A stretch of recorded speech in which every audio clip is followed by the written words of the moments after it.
Guys, in this episode of the Ask a Creator Economist podcast, we get two really cool questions that I think are super beneficial. The first of which comes from Matt, who's a pizza shop owner.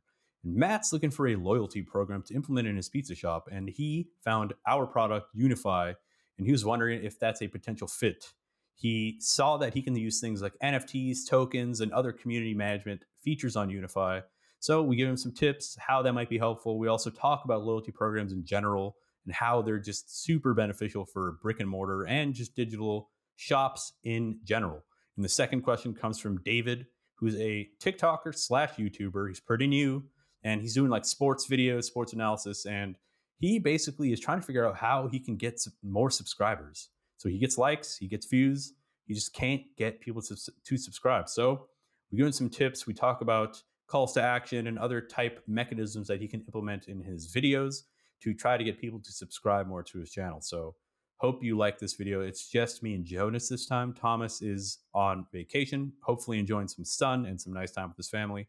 And he'll be back next week. So we hope you guys like the video. If you do want to submit a question, go to unyfy.io/podcast. Submit it. It'll be right there, the top link in the show notes or description. Submit a question, give us a like, give us a rating, and subscribe. It would really help the podcast, really help us, give us some feedback on, what we can do better. So hope you guys like the episode, and I'll catch you guys next time. All right, Jonas. So we are going to jump into question one, and it comes from a Matt. And Matt is a restaurateur, and he is the business owner, the owner of this restaurant, and it is a pizza shop. Matt, thank you so much for your question. And here is the question. I own a restaurant with 4 different locations, and I'm currently looking for a technical solution to realize a loyalty program. By chance, I stumbled upon Unyfy and thought this might just do the trick. What are your thoughts on this?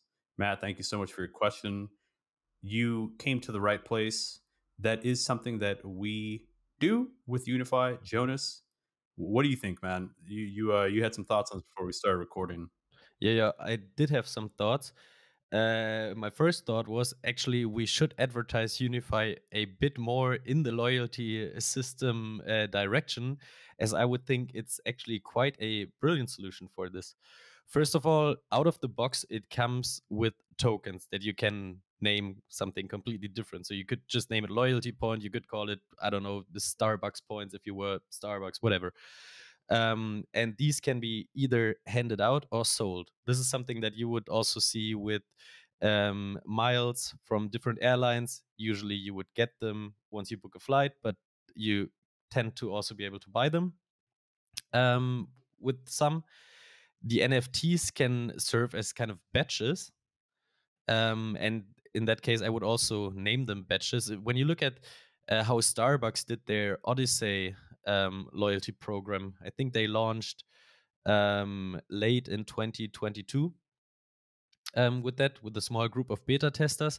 What they did, and it was written about quite often as they utilized NFTs, and since we're in that space, I followed that rather closely. They would create so-called journeys, and journeys would entail certain steps. Like, for example, have a signature drink 5 times within 1 week. And then basically every signature drink that you would get was one step. If you got the 5, then that is the entire journey. And for that, you would get a benefit. That could be a free drink. And then if you rise to higher tiers, like the full details, I don't know. Also, I think it's still not public, but still within that beta group. You would even get invited to a coffee farm in Costa Rica or whatever. That was like the best price you could get. And anything in between. With NFTs, you could basically realize these badges or stems for each step of the journey, and an NFT collection could easily serve as the journey. If you complete the collection, then basically you've completed the journey. So therefore, I would say it lends itself quite well to doing a loyalty scheme. You can do regular updates on your products. You can basically co-create. For example, if you want to do a special pizza for the month of July, just give them 3 suggestions. Do you want this, that, or that? Have a little voting on it, and just do the one that is most requested. And you would even have a great way to convert people in there, either by offering discounts for some time where you say, hey, if you sign up now, basically to the people sitting in the store already, hey, if you sign up now, we can give you a 10% discount or whatever. So generally speaking, I think the fundamentals for a loyalty system are there. Ron, what's your thought? So I kind of want to scan back out just a little bit to quickly cover just the concept of a loyalty program, right? So again, which I like to do on this podcast, like we get specific questions from creators or from business owners, but we also do want to try to address the larger creator economy. So let's just talk quickly about like what a rewards program is, right? And I actually recently had a conversation with my dad about this, who is a restaurant owner, and he does things like really crude loyalty programs where he'll basically have these like literally printed coupons where when a customer walks in, he gives them this coupon and it's like, you get 15% off on your next purchase or something like that. So basically what that is like it's essentially a mechanism for you to try to retain customers or to increase the frequency that they will come back to your restaurant, right? Now I remember reading an article sometime where they said like um, there's a bunch of different variables that a restaurant owner needs to account for to determine how many times a customer might come back to the restaurant. I think the like industry average is like 2 trips, right? They come one time, they might come again. And based on like 4 or 5 different variables, that can the frequency can increase. So one of which is, the ambiance of the restaurant, the location of the restaurant, number 2. Number 3 might be the food quality. Number 4, customer service. And number 5, fuck if I know, I forgot, but it's something that has to do with the overall experience that the customer has at your restaurant, right? So, what a loyalty program, what it tries to do is it tries to incentivize the people to return.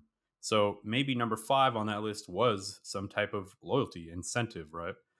So are they incentivized to actually return? And there's a bunch of different ways you could do that, as Jonas mentioned. One of the first examples of loyalty program that I can remember is like do you remember these like stamp cards, Jonas, where you'll Yeah, come? yeah. If you get 10 Yeah, stamps, the 11th one is for free, whatever the exactly. 11 things are. Exactly. I remember when I was in college, there was a local boba shop. We used to go there all the time. You get a boba, yeah, as Jonas said. I have So one from the bakery in my wallet. exactly. These are tried and tested ways to get a user to return. Now, this is physical. They can lose their card. Boom, you've lost them, right? All that sunk cost that they These had. bakery cards, Yeah, lost many of them. exactly. Like, so with that in mind, like a digital solution is like the ideal solution, right? It's the ideal, next steps that you would take as a restaurant. And the benefit of having a digital solution is that when the customer comes to your restaurant, number one, it's a smooth and seamless process for them to accrue whatever points they're trying to accrue, right? You don't have to actually physically stamp something. You might not even have to interact with the customer on like with that loyalty program. It's just when they're there, maybe they swipe their card or you scan their card, whatever it is. Um, so that's important, and I think obviously, Jonas already mentioned why Unyfy is like such a great solution for that, because we have all of these like mechanisms already innately available in the platform, right? And what I was getting to, and I said that another reason why digital is super important is that you get to capture their email, you get to capture them in the digital space, right? Like that's one of the main goals and one of the main challenges for brick and mortar companies like a restaurant that do physical merchandise or physical products is that trying to retain a customer's information digitally, it can be difficult. Yeah, I mean, if you were to go out to, I don't know, 10 different restaurants here in Innsbruck and would ask, hey, can you message a significant portion of your, not even your entire customer base, maybe your regulars? Most of them, if not all of them, would say no. Yeah. They couldn't let them know. I mean, what they can do obviously is do an Instagram post or Instagram story that will reach some of them, but they cannot personally address them. And that is, I think, I also looked up a basically what are the main pillars of a good loyalty system. And generally speaking, there's a consensus that rewards and incentives, as you said, there needs to be an incentive to come back, and that usually is some sort of reward, a free drink, the 10th on the house, whatever. Personalization and engagement. So basically, personalization, it starts with the service itself. Once you've reached that status at a restaurant where you walk in and they say, "Hey, Jonas," or "Hey, Ron," it just feels so much better. You feel kind of at home from the Yeah. get-go. For And me, it's more like, oh fuck, he's back. yeah. But yeah, Depends. same idea. Depends what customer. Yeah. But that usually makes you feel, yeah, right at home, and the chances of you returning, I think, increase significantly if Yeah. people there know you. And now it's of course not quite the same if that happens in the digital realm, because it's still less personal, Yeah. but it's kind of halfway there. Yeah, And so but the so the experience, while the experience is digital, like you said, Jonas, like it's not as personal as like an in-person type of loyalty program, but it can just be the mechanism on which the loyalty program is built on, right? So you can still include live physical elements to it, but that's just where the program lives, right? It lives on the platform. The customer has their profile, which lives on the platform, but you can still include some physical elements, right? sure. Like you can have it where the NFT that they have it on their phone. So they walk in, maybe you scan it, in shop, and that's your opportunity to then establish some type of like rapport with the user, with the customer. You know what I mean? Yeah. Yeah. And um lastly, the three pillars that I kind of identified, so rewards, incentive, personalization, seamless and convenient experience. And I think that is also very crucial. If you always have to carry that physical card, like the amount of loyalty cards that I have somewhere in my drawer is very large. And I tend to have only 6 different cards in my wallet simply because it becomes too fat. Now, there's 2 that I keep. One is the bakery thing because it just happened to be there quite often. But if it's too much of a hassle, even if the benefit is nice, people just won't use it. So therefore, first of all, I think digital, as you mentioned, it's just convenient. It's very rare that you go to a place without your phone. I mean, happens, but almost never. Never on purpose. Never on purpose. And then it just needs to, yeah, ideally, in an ideal world, you wouldn't even have to do anything as a customer, and it's kind of just booked onto your device. In Yeah. a like in the perfect world, I would, as a restaurant owner, and I kind of can identify with your situation. I think we've mentioned this in a previous episode. My parents also own a restaurant. Hmm. Um, Ideally, if I pay with my phone, for example, they know, hey, it's coming from that and that account. That account belongs to Associated. Jonas, and so there's automatically some sort of reward added to my account. So Yeah. that would be the ideal world. Realistically, it will probably, if you don't want to do it like deep integrations, be like, hey, there's a QR code that maybe they can scan, or the other way around. It's still uh yeah, somewhat convenient. And if the benefit is great enough, like for example, in a so going back to the original question, also I guess depends on the pricing. So for example, if you're a pizza place with very high standards, good drinks, and people tend to spend, I don't know, $50 for a meal, and it's 2 people showing up, then a 10% discount is already like a $10 discount or €10 discount. And I think that will make a lot of people actually use the system already. Yeah.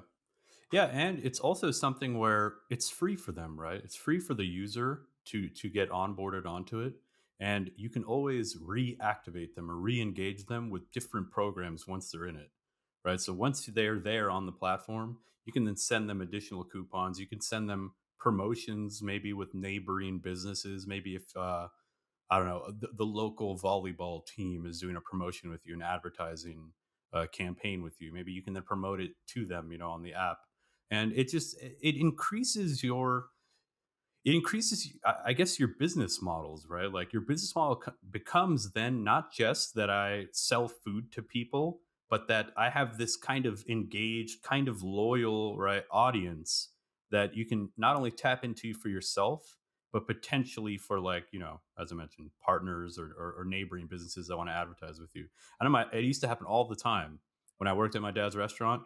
Some school kids from local high schools would come by and be like, hey, we're doing this volleyball tournament. We'd love to are you willing to advertise with us, your business, and we'll have it at the stadium on some type of sign. So it just adds just a little extra fun to your business. And lastly, I think what might also be an engaging factor can also work the other way around, though. What I said earlier, for example, you do a voting on the next special pizza of the month.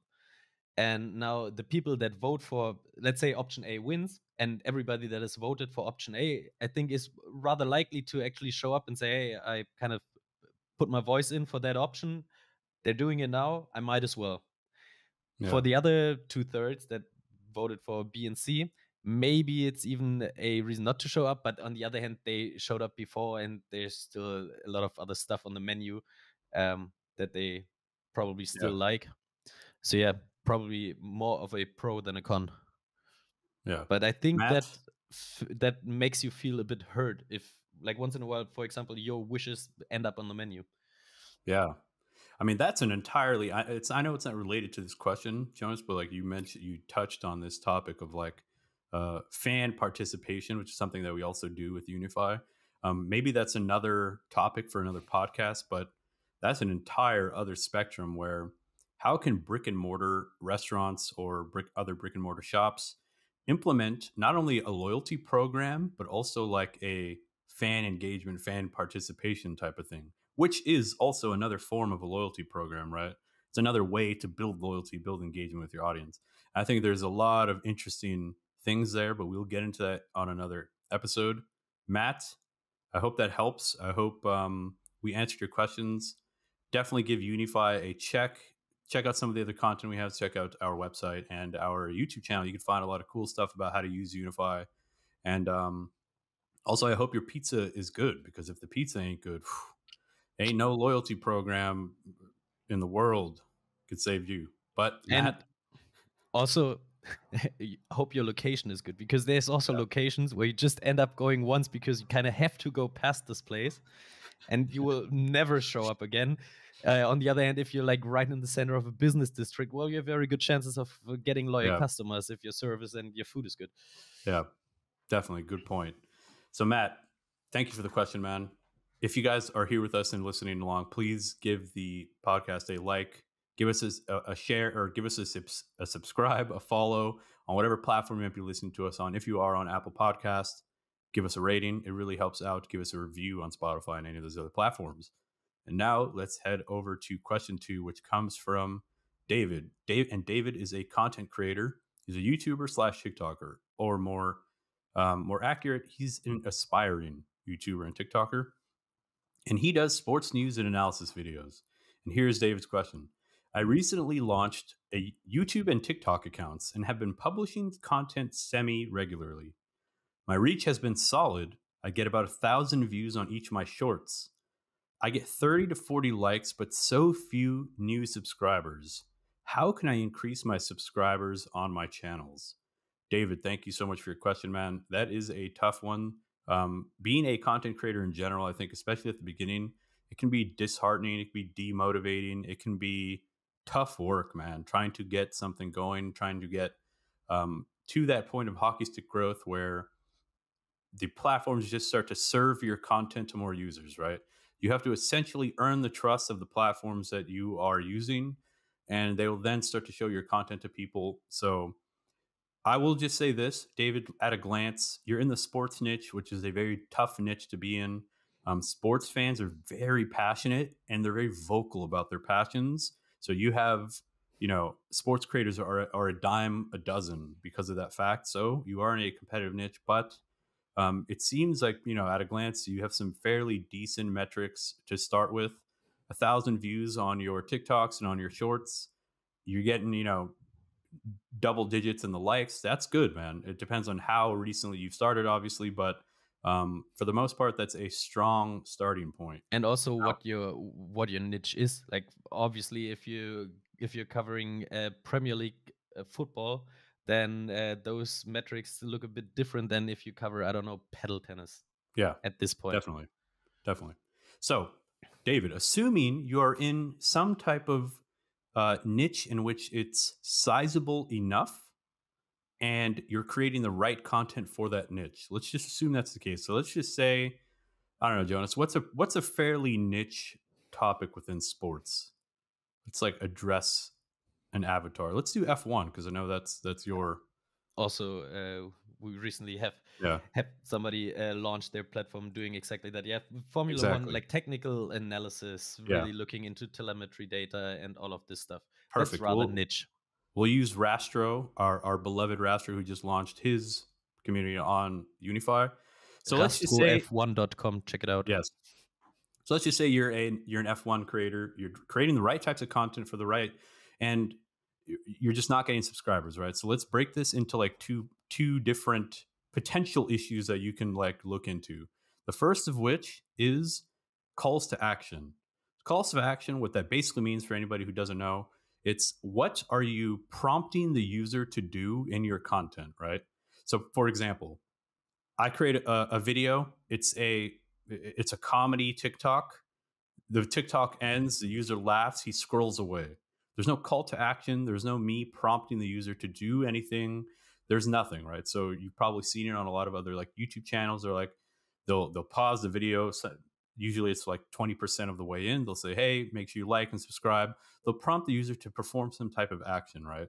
So are you using some type of call to action somewhere in your content that prompts the users to like and subscribe?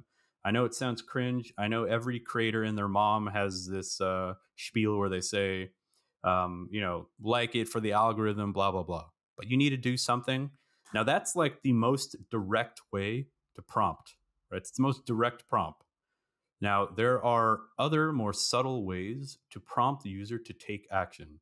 Now, we just mentioned before this, if you guys skipped around and you didn't listen to the whole podcast, we just talked about loyalty programs in general. And what a loyalty program essentially is, it's you trying to prompt the user to perform an action, which is to come back and make another sale, right? Or to come back and perform another purchasing action. So what you want to do is you want to think of subscribers like the purchase action. That's like the conversion for your channel. And the best way to do that is to create some type, and I'm going to use an example here. Create some type of like campaign, which is essentially just like I don't know, how would you? I mean, it's a campaign. It's a Like it's methodology. basically a marketing effort that has a beginning and an end. I think Yes, that's the yes, campaign. exactly. So you create like a holistic campaign where you're like, okay, I want to increase my subscribers.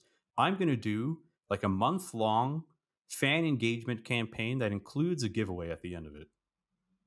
Very simple. Maybe I would use way too many words to describe that, but basically create some type of giveaway, right? Some type of incentive where when the user performs that purchase action, which is subscribing to your channel, they get something in return. They get some type of incentive. Think of it like a loyalty program or like a fan engagement program. So I've seen a lot of there's a fantasy football channel that I really like. They do giveaways, signed jerseys, signed helmet giveaways. It works super well. They get like thousands of subscribers each time they do it. Jonas, you want to add Yeah, something? and I think it's not. I'm not telling too much here if I say giveaways also perform very well with all of our clients, starting with BVB down to smaller creators. When there's something for free, it tends to attract people. Yeah.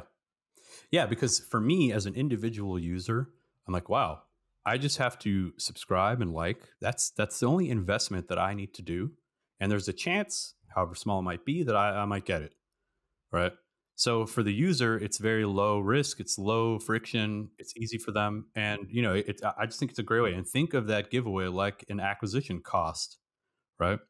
You can't like there's two types of people in this world. There's YouTubers who are just naturally fucking great content creators, and the content alone, um, you know, is the reason people subscribe and follow them. And then there's other people. There's the other YouTubers or content creators who kind of have to do some of this stuff, right? You kind of have to entice people to follow, to remember you. So yeah, And at this point, I mean, if you do subscribe to some channels, and if you're a regular YouTube user, you can even subscribe to a new channel. And if you don't watch too much of that content, it's not gonna mess up your suggestions too badly. Like after yeah. a while, you might not even notice you're subscribed. I don't know how you want to communicate that best. That hey, you can subscribe and it's not going to fuck up all your suggestions. Maybe that's not the best pitch, because ideally you also want to watch them to watch your videos.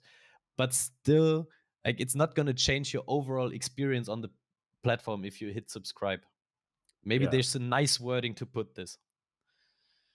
Yeah. I mean, as you say that, it made me think about it. Like when I get prompted to subscribe to a YouTube channel, um, why am I hesitant? Why are people hesitant to subscribe? Because For that reason, no? is it? That's not I don't why know. I do it. That's the reason why I oftentimes don't do it. Then I have to basically. I kind of at the moment I'm very very happy with what YouTube suggests me.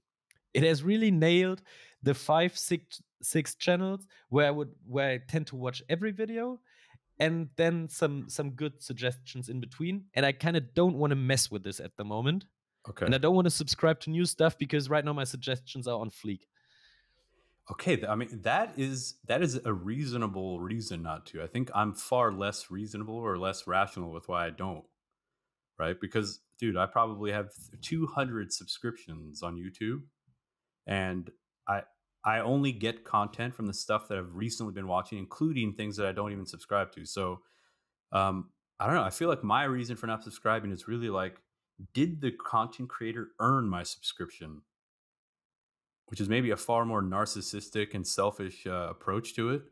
But yeah, I don't know how you would address that, but that is an interesting topic for maybe the Liquidicast, which is I the other podcast we have. I checked, by the way. I have 70 subscriptions in total, Those are rookie numbers, Jonas. You got to pump those numbers up. and I would think that there's 10 in there that I'm actively following out of the Okay. 70. The rest, I'm just scrolling through that list. Many of them I completely forgot that they exist. Yeah. Never pop up in my suggestions. Yeah. I mean, how often do you unsubscribe? Oh, rarely. Yeah. I don't know if I've ever unsubscribed actively. I feel like YouTube subscribers are some of the most sticky users you could find.